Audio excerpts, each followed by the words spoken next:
¡Atención México! Sheinbaum aplastó a Trump en su propio juego y el pobre ni se dio cuenta. Mientras él arancelaba al mundo entero como niño berrinchudo, ella ya tenía el récord histórico listo.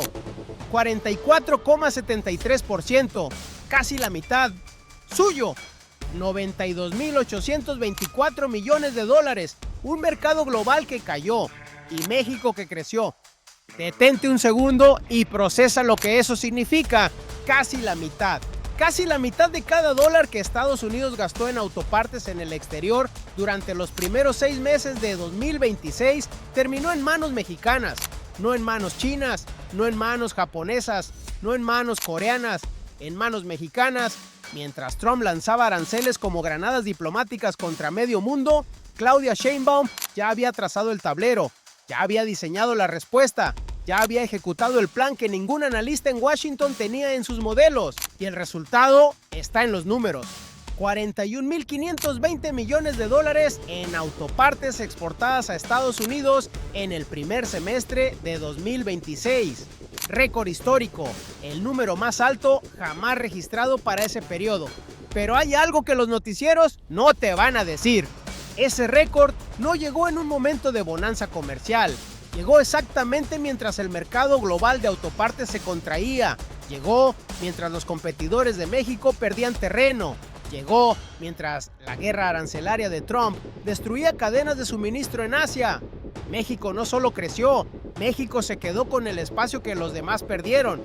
¿Cómo lo hizo? ¿Qué decisiones tomó Sheinbaum en los meses previos que convirtieron la agresión comercial de Trump en el mayor regalo industrial de la historia reciente de México? Esa pregunta ya tiene respuesta en el análisis de hoy y es la que los medios no quieren publicar. Pero la pregunta que nadie en Washington está respondiendo es esta. Para entender la magnitud de lo que acaba de ocurrir, hay que retroceder 2 décadas. En 2007, México tenía el 29,82% del mercado de autopartes de Estados Unidos. Era importante, sí, pero era dependiente. Era el proveedor que ejecutaba instrucciones, el eslabón barato de una cadena que otros diseñaban. Ese era el México del viejo régimen. El México del PRI y del PAN que firmaba tratados sin leer las consecuencias, que abría fronteras sin proteger industrias, que presumía inversión extranjera mientras destruía la capacidad productiva nacional. Para la élite financiera de entonces, México no era una potencia industrial, era un patio trasero con mano de obra barata y gobernantes dispuestos a negociar su propia rendición. Durante décadas, la política económica de México hacia el sector automotriz fue simple: atraer armadoras extranjeras, ofrecer salarios bajos y no hacer demasiadas preguntas sobre cuánto valor quedaba en el país. El resultado era predecible. México ensamblaba, otros diseñaban, otros patentaban, otros se quedaban con el margen. Ese manual funcionó para las élites que se beneficiaban de la integración sin soberanía. Para el trabajador de Coahuila, para el técnico de Nuevo León, para la familia que dependía de ese empleo, el manual los dejaba siempre en el escalón más bajo de la cadena. Entonces llegó la cuarta transformación y con ella llegó una presidenta que no leía el tablero con los ojos del viejo régimen.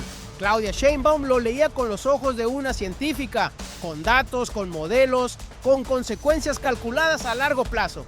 Y entonces llegó el dato que lo cambió todo. Trump anunció su guerra arancelaria global.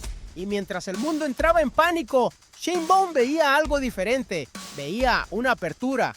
Veía el momento exacto para el que México llevaba años preparándose sin saberlo, y que la 4 te iba a aprovechar con una precisión que el viejo régimen nunca habría imaginado. Y aquí es donde el tablero se complica para sus adversarios.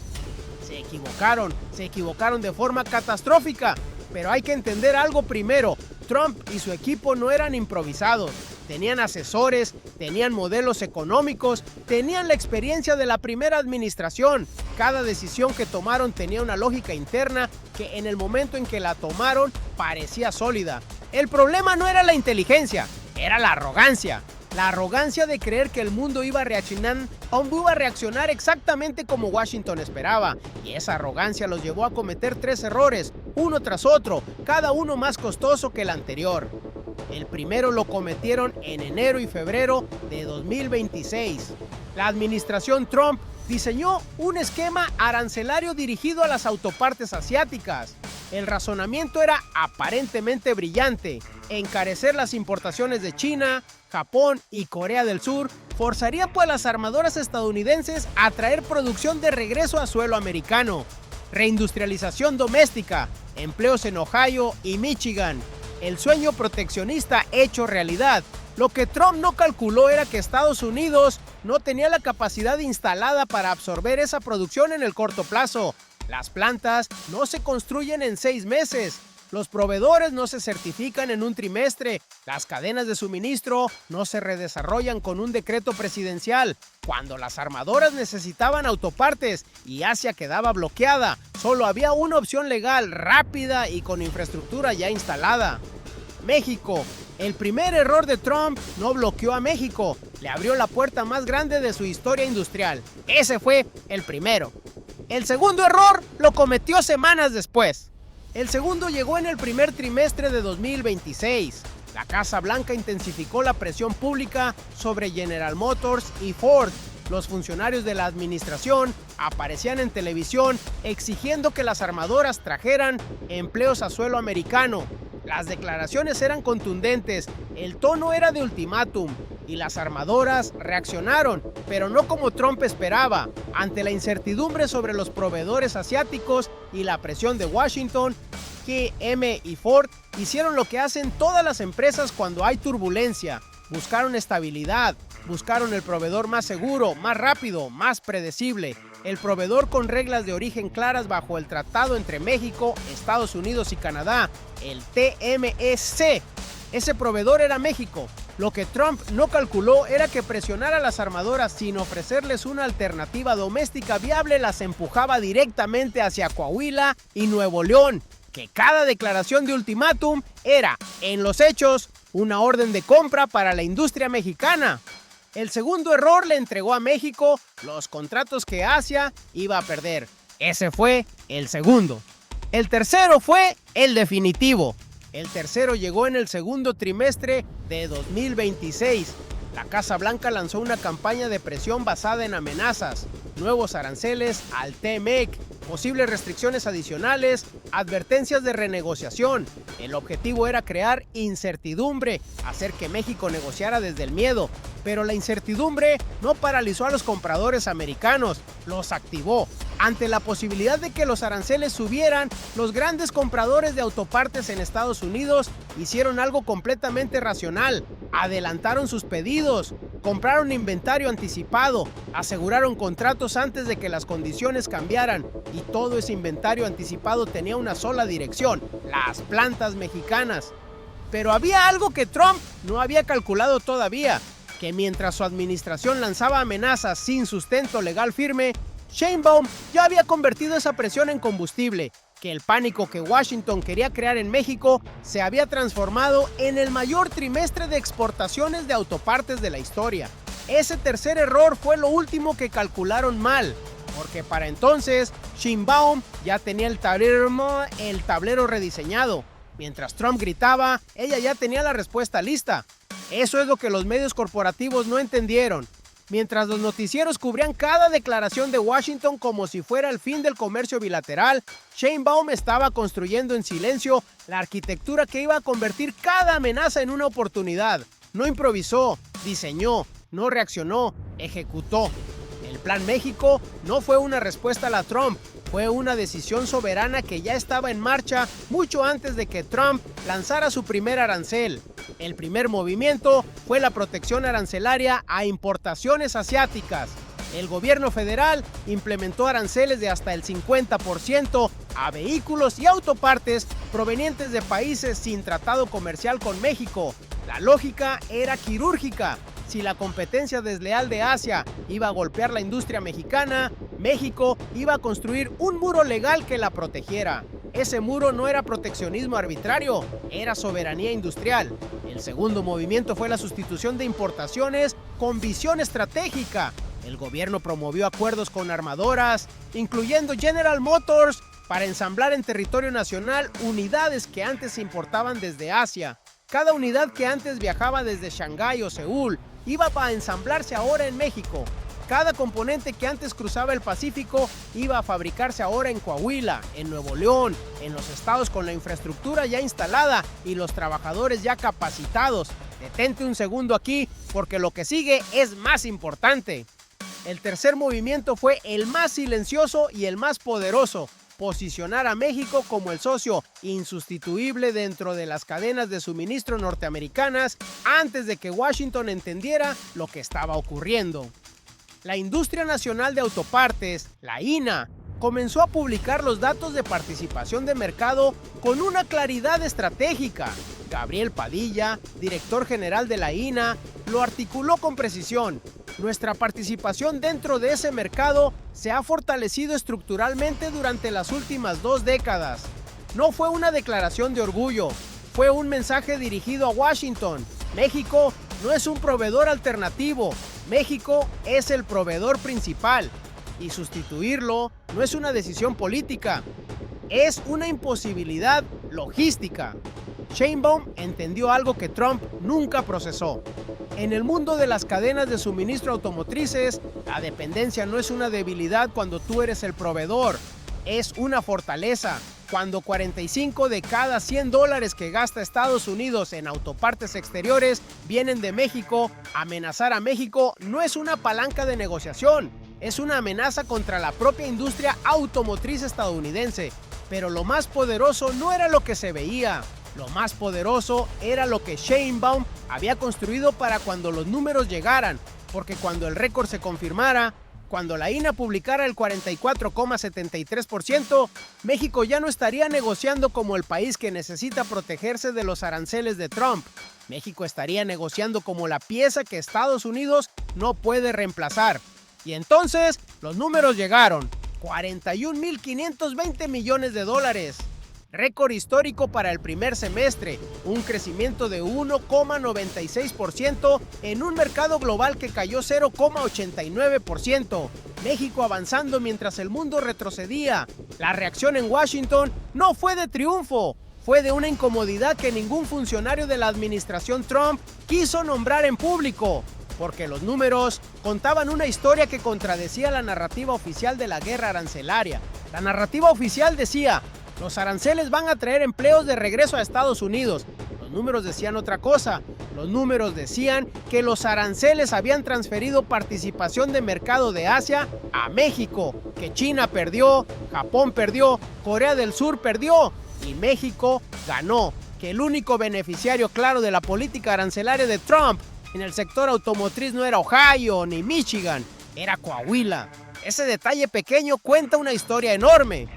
Coahuila, el estado que produjo 8.305 millones de dólares en autopartes entre enero y mayo de 2026, se convirtió en el epicentro de algo que el viejo régimen nunca habría imaginado: una entidad mexicana compitiendo de tú a tú con las regiones industriales más desarrolladas del mundo, no con salarios bajos como única ventaja, con infraestructura, con capacidad instalada, con ingeniería, con trabajadores especializados. Ese es el trabajador de Saltillo, el técnico de Ramos Arizpe, la familia que tiene hipoteca, que tiene seguridad social, que tiene futuro, porque su planta recibió contratos que antes iban a Seúl.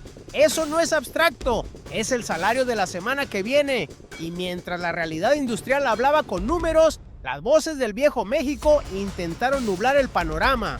Los analistas cercanos al PAN y al PRI, los que durante décadas defendieron la integración sin soberanía, buscaban el ángulo de la dependencia, que México depende demasiado de Estados Unidos, que el 87% de las exportaciones de autopartes yendo a un solo mercado es una vulnerabilidad. Tenían razón en el diagnóstico, se equivocaban en la conclusión, porque en el mundo real, no en el mundo de los editoriales de los medios corporativos, esa concentración no es solo una vulnerabilidad de México, es también una dependencia de Estados Unidos. Y en una negociación, quien depende de quién importa tanto como quien depende de quién. El superávit comercial en autopartes entre enero y mayo llegó a 15.324 millones de dólares. México no era el socio menor, México era el proveedor insustituible, porque lo que vamos a desmenuzar ahora es lo que convierte este récord de exportaciones en algo más que un número en una hoja estadística. Lo que vamos a revelar es la arquitectura, el mecanismo. El plan que Sheinbaum construyó pieza por pieza mientras Washington miraba hacia otro lado. Y cuando veas cómo encajan las piezas, vas a entender por qué esto no fue suerte, fue diseño. La primera pieza era la protección del mercado interno. Sin ella, el resto no funciona.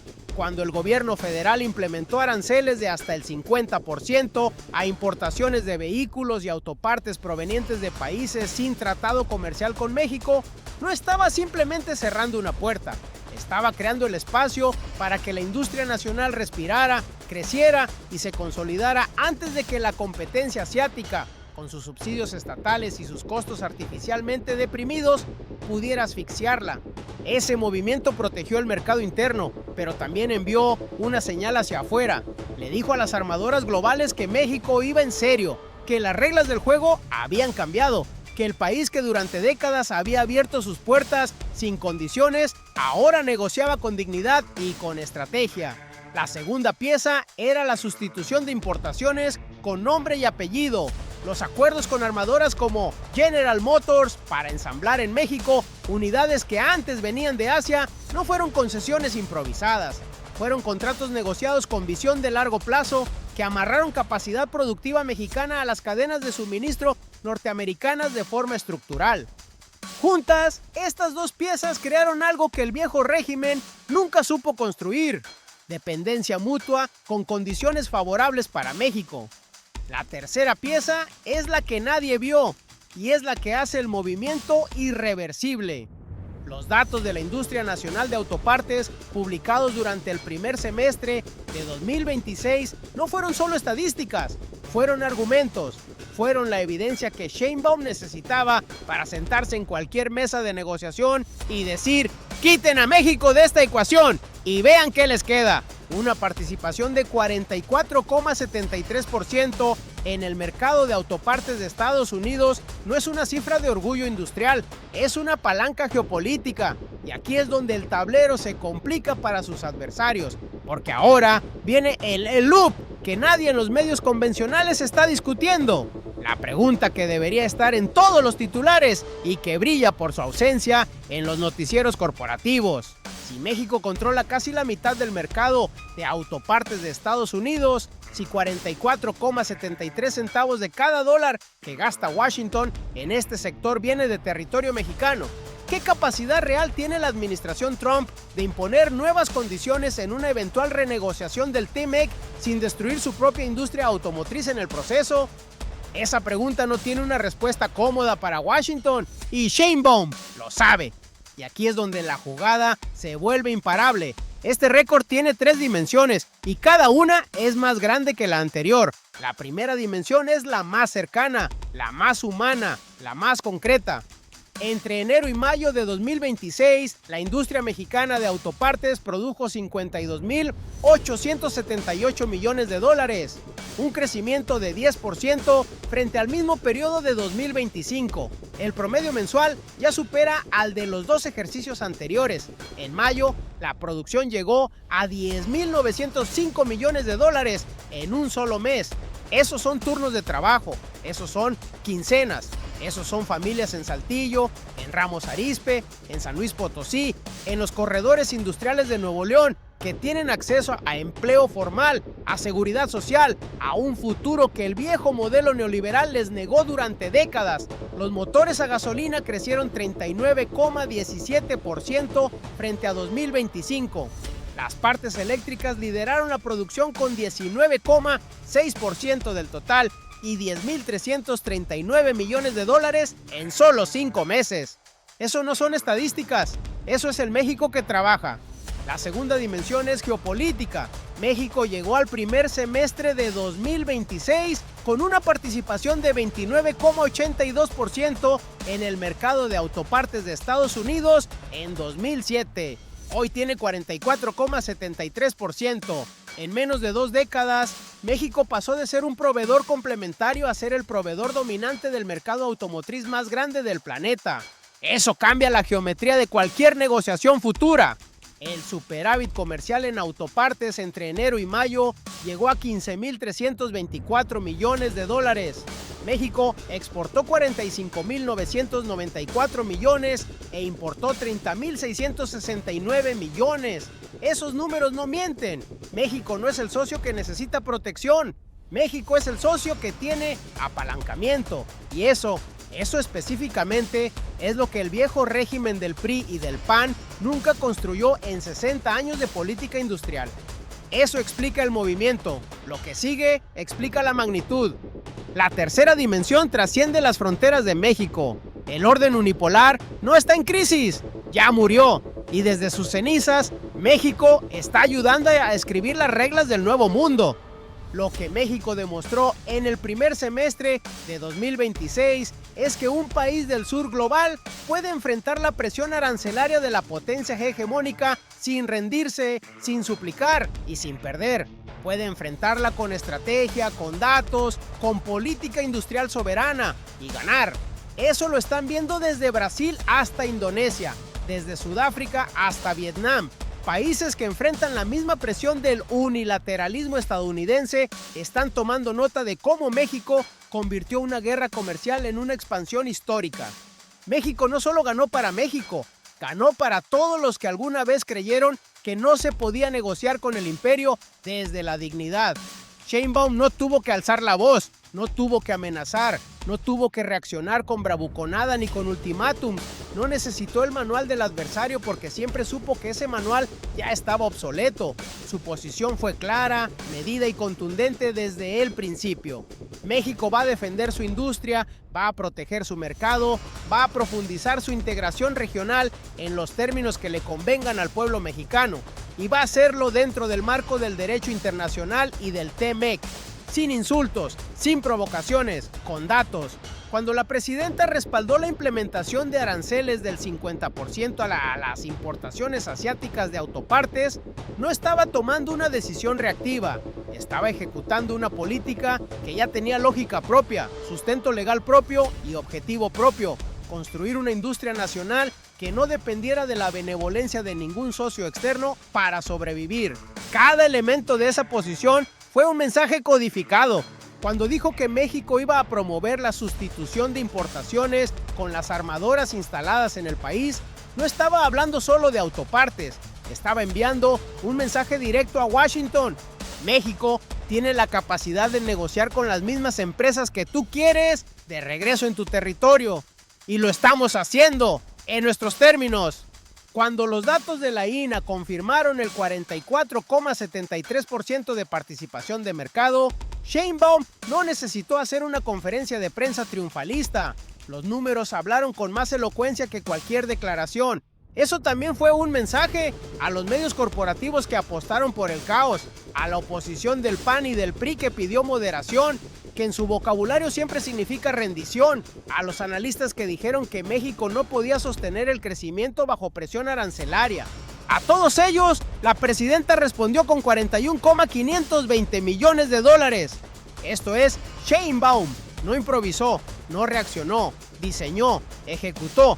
Y cuando los números llegaron, ya había ganado. La soberanía de México no se negocia. Quédate porque la última pieza lo cambia todo. Pero el análisis no termina aquí, porque hay un hilo que queda suelto, y es el más importante de todos. 44,73% del mercado de autopartes de Estados Unidos está en manos mexicanas hoy. Eso es un argumento, pero también es una presión, porque en algún momento, y los plazos del TMEC lo hacen inevitable, va a llegar la mesa de renegociación. Va a llegar el momento en que Washington intente reescribir las reglas del comercio bilateral. Va a llegar el funcionario de la administración Trump con su propuesta, con sus demandas, con su lista de condiciones. Y esa mesa no se va a parecer en nada a las mesas que México negoció bajo el PRI y el PAN, porque México no llega a esa mesa como el país que necesita el acuerdo para sobrevivir. México llega como el país sin el cual la industria automotriz de Estados Unidos no funciona. Eso cambia todo, cada cláusula, cada punto, cada condición. Los motores a gasolina crecieron 39,17% en el primer semestre de 2026. Las partes eléctricas ya lideran la producción con 10.339 millones de dólares en 5 meses.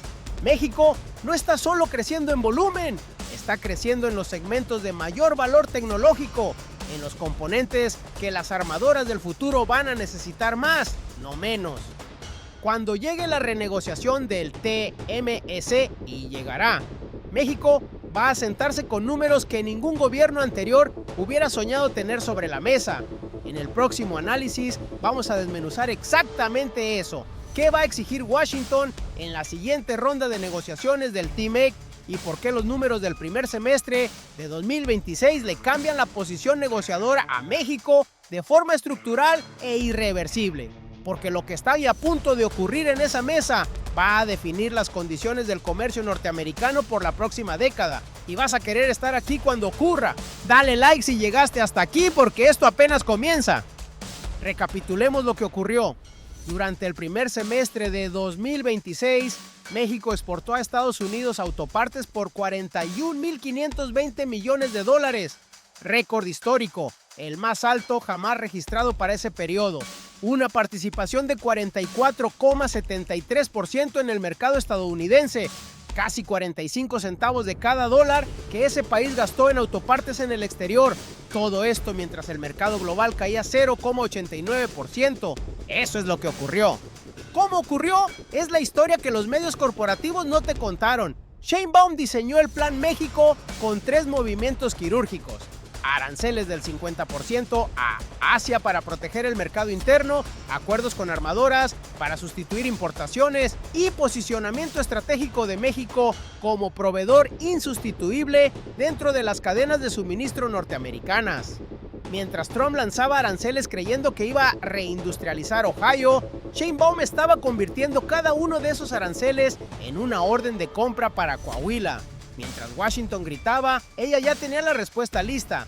¿Y por qué importa? Es lo que trasciende el número. México pasó de 29,82% de participación en el mercado de autopartes de Estados Unidos en 2007 a 44,73% en 2026.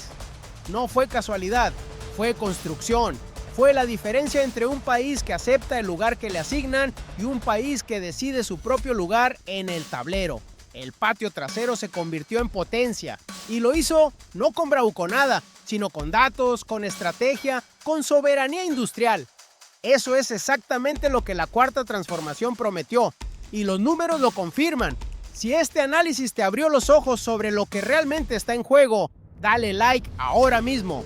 Cada like le dice al algoritmo que este tipo de contenido importa, el que no te van a dar los noticieros de siempre. Suscríbete al canal y activa la campana, porque lo que viene en los próximos días, la negociación del TMC, los movimientos de las armadoras, las decisiones que se toman ahora y que van a definir la industria del próximo sexenio, va a necesitar análisis así de profundo y vas a querer estar aquí. ¿Crees que Washington va a intentar revertir esta ventaja de México en la renegociación del TMC? ¿O ya es demasiado tarde para cambiar lo que Sheinbaum construyó? Escríbelo en los comentarios. Quiero leer tu análisis. Comenzamos este video con 3 números: 44,73%, 92.824 millones de dólares y un mercado global que caía mientras México crecía. Ahora sabes por qué esos números no son una coincidencia, son la consecuencia de un plan, de una estrategia, de una presidenta que no juega el juego de sus adversarios, porque ya diseñó uno mejor. México ya no está solo y el mundo ya lo sabe. Qué momento para estar vivos y ser testigos de esta transformación.